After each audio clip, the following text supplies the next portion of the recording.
Hey guys, Mr. Trey here. So what we're doing today is we are making a custom mount on the ATV for my plow, for my moose plow here. So the moose plow I had it a while ago, but the previous owner put these two forks on the bottom of the ATV. And what happened is every time I drive, it gets in the way. Like when I go into like deep area or like high snow where it has chunks, it digs into the spots and then or like when it has rocks when we go on like trails.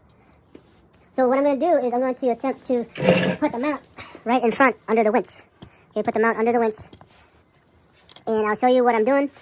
I'm taking these half-inch, maybe not half-inch, maybe a quarter. But these are pretty thick bars. I'm going to put one on the inside to help support the frame. This one's going to be on the outside, and then weld the two existing forks onto this bar. And then hopefully I will be able to sustain or hold the weight, and we'll see what happens. Stay tuned.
Alright guys, so this is the